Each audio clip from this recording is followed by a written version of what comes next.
Hello and welcome to Master Quest. Today we're looking at the class list, Pokemon Quest, and the 1983 video game Crash. Hello again, my name is Hunter and let's get started. Firstly, in Elements of Video Games Module 9, we were supposed to meet with our academic advisor to sort of plan out and take a look at all the classes that I'll be taking over the next 2 to 3 years. After that, we were supposed to make a 6-semester plan on what our classes were, in what order, and why each class really builds upon everything that I need to know for my career path. So for me, wanting to be an art director, I think I've mentioned this before, all these classes really focus on those art skills and getting a strong foundation across the whole board. So real quick, let's take a look at that. Okay, so first off, we were supposed to make a 6-semester plan. However, given that I'm only taking 2 classes on the summer semesters, it's really not feasible for me to get through in 6, so I wanted to plan realistically, so we're going to try for 7. This semester, obviously, Elements of Video Games and History and Techniques of Games. This gives me 1 GLA class, which is 3 credits, and 1 major class, again 3 credits. In the top right, you can see the total number of each type of class that I have to get through to earn the degree. Next semester, we'll have Drawing Bootcamp for Games, the Human Figure, Environment Modeling for Games, and Digital Sculpting for Games. All 3 of these are going to be in my major, so knocking a ton out there. In the spring, starting early next year, we have portfolio and thesis preparation, so this is going to be getting everything ready and figured out for exactly what I'm going to do for my thesis. And with speaking with my advisor, it's much less of a thesis and more of a capstone project, because generally with thesis, or when you do a thesis, you have to, write a huge paper about something and sort of explaining this new idea that you want to bring to the industry or that field. Which that's not at all what we have to do here. Secondly, prototyping for game development, texture and light, and environment modeling for games. All of these are going to be super beneficial for our environment artist, which is what I'm going for initially. Just like texture and lighting. Like, lighting is so important. An amazing environment can be absolutely ruined by bad lighting, and a not great environment can even be made better with good lighting. So it's just paramount to know how to be able to achieve these realistic lighting effects in Engine. So I'm really looking forward to that. In the summer of 2019, we have the pipeline process for the thesis and a directed study class. So the pipeline process, that's really about me planning out every little detail about my thesis, since I would then know what I'm going to do. This helps me make sure I'll be able to check every single box before I get to my midterm, or the midpoint checkpoint, or the final checkpoint. And then the directed study, it will be a class that the director specifically picks out for me to help facilitate whatever skills I need to create this capstone project. In the fall, we'll have 2 directed study classes, so a lot more of that. I'm working with my director to figure out what those will be. And then I'll have my first elective, which is the color theory class. That'll be, real beneficial. I'm looking forward to that. And then another GLA class, which is the history of urban landscape. I decided to go with this one because I could choose between a few, but this one I felt would really be beneficial in sort of knowing why our public spaces are made the way they are. Why do we enjoy public parks so much? Like, why are they made the way that they are?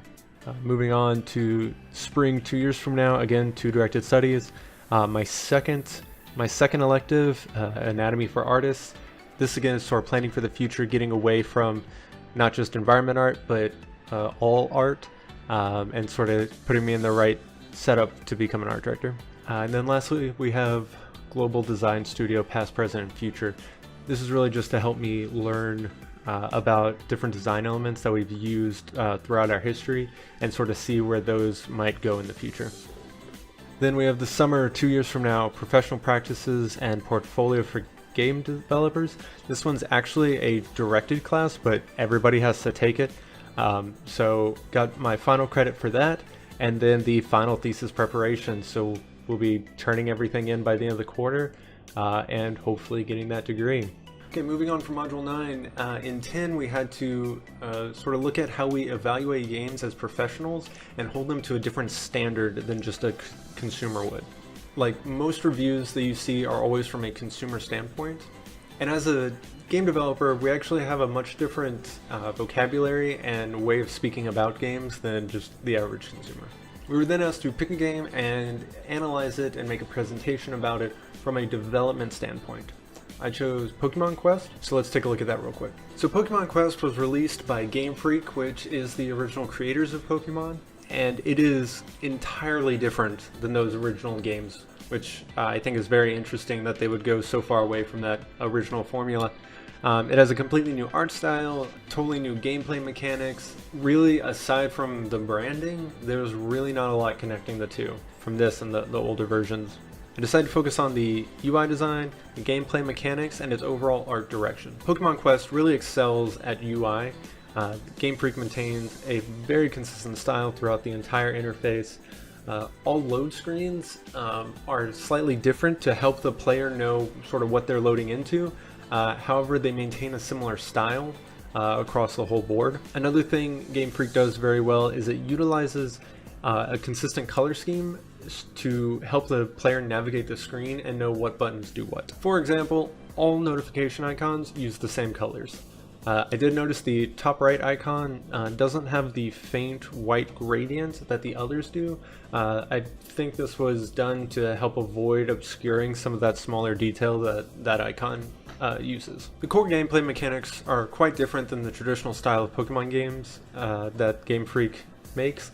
The player gets to decide which Pokemon they have on their team.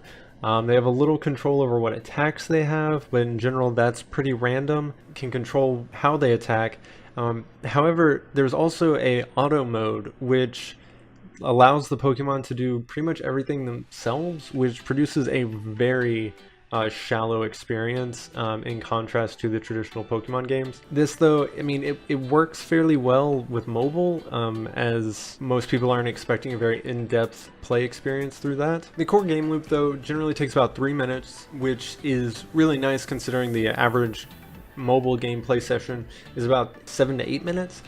So this gives the player a chance to go through 2 different expeditions and then spend a little time at their base camp. Game Freak really did a good job designing this game for mobile in particular. They definitely did a really good job there. Moving on to the art style, you can see that it's definitely the most it's most different from the original style, with the pixelated sprites, with Pokemon Go being almost a perfect 3D recreation of the original. In Pokemon Quest, it looks like each Pokemon was sort of smashed together with various cubes and then they rounded the edges, which creates a much less threatening creature. But they didn't just do that for the Pokemon, they did it for the gameplay environments and the overworld map. The consistency of rounded corners on these models creates a very clean and unique style, and it helps give a very strong sense of unity between characters, environments, and the overworld map. I think overall Game Freak did an amazing job with Pokemon Quest from a development standpoint.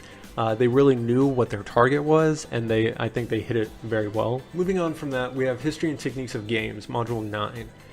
And in that model, we looked at what built up to the 1983 video game market crash. And then in Module 10, we looked at the aftermath of that and what it meant for the gaming industry. For those of you unaware of the crash, at the beginning of 1983, the video games industry was worth about $3.2 billion at its peak. With only a year or so, the game industry had crashed down to just around 100 million. This crash was most notable for the game E.T., which Atari had produced, and it sold so poorly that they ended up burying like 100,000 copies in a landfill somewhere in New Mexico. But there was a lot of things that really led up to that crash. The market for games was oversaturated with poorly made but high-priced games, which retailers eventually would drop the price drastically to just try to get these bad games off the shelves, which then that created a large sense of confusion from the consumers for why the price range was so drastic between different games. There was also new forms of entertainment coming out, so that, like MTV was the first purely entertainment channel for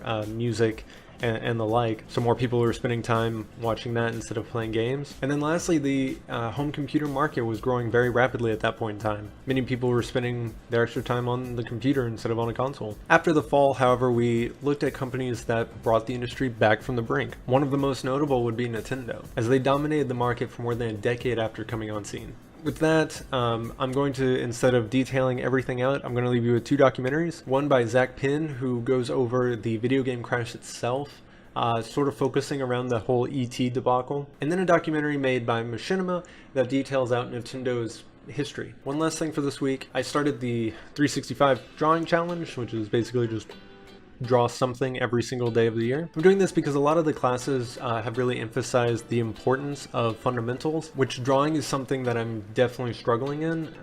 That's not something I had really focused on in my first degree, and really just went straight to 3D, and I think that has actually caused problems for me in the long term, so I'm trying to remedy that by really turning back to the fundamentals and really getting grounded there. I'm now successfully 6 days into the challenge, so doing pretty good there, got a long ways to go. I've started out by just sort of practicing the perspective drawing, which is something I haven't done in a few years, so that's definitely a muscle that I'm having to use again for the first time. Later on, I plan to move on to some still life drawings, and then after that I'll start drawing sort of out of my imagination once I have a lot more confidence with pencil and paper. And that about wraps this up for this week. As always, let me know your thoughts down below. Thank you for watching, and I'll see you next time on Master Quest.